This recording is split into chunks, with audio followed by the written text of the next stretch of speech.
Good morning बच्चों। जैसे कि आप देख ही रहे हैं, कोरोना के कारण सभी बच्चों की स्टडी बहुत डिस्टर्ब हुई है।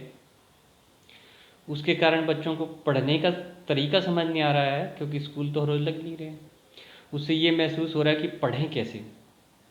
स्कूलों से जो काम आता है वो जो आपके व्हाट्सएप पे आता है ज़्यादातर, फिर बच्चे उसमें से उतार करके अपना लिख लेते हैं, मगर उसको फिर याद करना होता है और उसको फिर पेपर एग्ज़ाम देने होते हैं, तो वो भी आज की डेट में ऑनलाइन होते हैं। तो बच्चे क्या कर रहे हैं कि उसमें से देख देख करके अपना लिख दे रहे हैं। तो उसको स्ट्रेटजी को आपको बदलना पड़ेगा। यदि आपने इसको बदला नहीं तो आने वाले टाइम में आपको बहुत ज़्यादा दिक्कत का सामना करना पड़ जाएगा, क्योंकि एक क्लास का चैप्टर जो है वो दूसरी क्लास से लिंक होता है। यदि आपने किसी क्लास का कोई चैप्टर छोड़ दिया तो आगे चल के आपको वो ज़्यादा समस्या का सामना करना पड़ेगा, क्योंकि पिछली चीज़ की आपको पता नहीं होगी।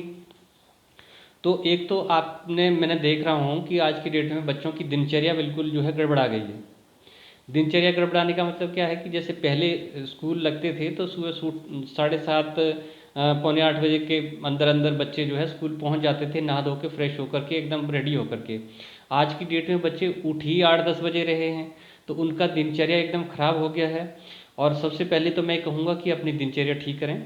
सबसे पहले जल्दी से जल्दी उठने की कोशिश करें, जैसे आप स्कूल टाइम में उठते थे, और उठने के बाद थोड़ा नहा धो के फ्रेश होएं और भगवान पे जाके पूजा पाठ करें, जो भी जिस भी भगवान को आप मानते हैं। और उसके बाद फिर अपना जैसे स्कूल में स्टडी हुआ करती थी, आपको यूट्यूब पे हम चैप्टर डाल रहे हैं, आपको व्हाट्सएप पे नोट्स डाल रहे हैं, उनको आपने कॉपी पे उतारना है, लिखना है और उसको याद करने का एक स्ट्रेटजी तरीका बनाना है।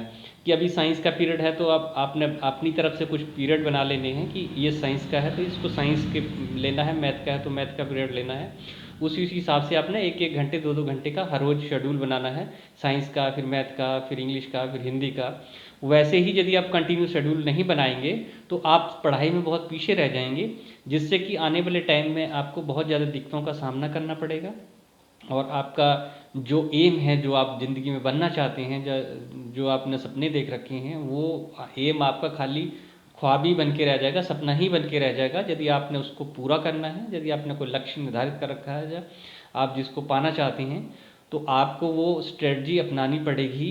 क्योंकि हर चीज़ के लिए एक टाइम देना पड़ता है, मेहनत होती है, तो वही पढ़ाई की मेहनत आपको करनी पड़ेगी। आप 11 बजे उठेंगे, फिर उठ करके थोड़ा टीवी देखेंगे, फ़ोन चलाएंगे, इधर उधर कार्टून देखेंगे, तो बात नहीं बनने वाली।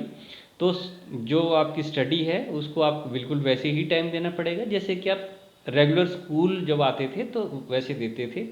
ठीक है, समस्या है, बीमारी है, दिखते हैं, मगर इसका मतलब ये नहीं है कि हम अपनी पढ़ाई को छोड़ करके दूसरे कामों में लीन हो जाएं। आपको जो आपका काम है, आप स्टूडेंट हैं तो आपका काम है पढ़ाई करने का, तो वो आपको पढ़ाई जो है, जो जिम्मेदारी आपकी है, उसको आपको पूरा करना पड़ेगा। जो काम दिया जाता है स्कूल की तरफ से, जो आपको एग्ज़ाम में दिया जाता है, उसको बिना देखे याद करके मेहनत से लिखना होता है, ना कि जो है कॉपी में से आया हुआ है उसमें से देख देख के नकल करके लिख दिया। तो वो आप अपने आप से धोखा कर रहे हैं, ना कि टीचर से।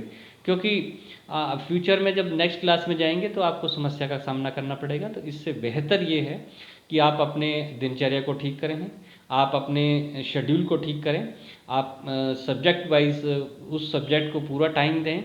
यदि आप ट्यूशन भी जाते हैं तो वहाँ पे भी अपना शेड्यूल बताएं कि मेरे को आज इस सब्जेक्ट के बारे में टीचर बताइए, मुझे हिंदी के बताना है, इंग्लिश के बारे में बताइए। आप वहाँ जाके ट्यूशन वाले से पूछ सकते हैं और उनसे जो समस्या है आप उनसे पूछ सकते हैं। यदि किसी स्कूल में आप पढ़ते हैं तो स्कूल में जा कर के, क्योंकि स्कूल में जाने में कोई दिक्कत नहीं है, जिस भी स्कूल में आप पढ़ते हैं उसमें स्कूल में जा कर के अपनी समस्या सॉर्ट आउट कर सकते हैं।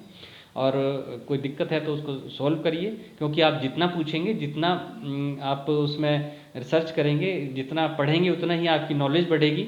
और यदि आप किसी से पूछेंगे नहीं, पढ़ेंगे नहीं, तो आपके सवाल नहीं आएंगे, सवाल नहीं आएंगे तो आपको उसका हल नहीं मिलेगा। तो कुल मिला के मेरा एक ही आपको राय है कि आप जैसे पहले स्टडी करते थे, जितना टाइम देते थे, आप उतना ही टाइम दीजिए। ज़रूरी नहीं कि टीचर डंडा लेके खड़ी है जब ही आप लोग जो है उसको पढ़ेंगे, ऐसा नहीं होता है। अब आपको अपने मन से, अपनी मेहनत से, अपनी लगन से पढ़ना है, अपने फ्यूचर के लिए पढ़ना है। और मेरी यही एक राय है आपको, और मैं बेस्ट ऑफ लक कहूँगा। और आपको ये जो चैनल है BM ऑनलाइन स्टडी पॉइंट, इसको लाइक करना है, सब्सक्राइब करना है, जिससे कि जैसे जैसे नई नई वीडियो आते जाएंगे आपको पता लगते जाएंगे। मैं एजुकेशन के ऊपर कुछ क्लासेस के ऊपर डालता रहूँगा और कुछ मोटिवेशन स्पीच के ऊपर डालता रहूँगा, जिससे कि आपको बहुत फ़ायदा होगा। Thank you.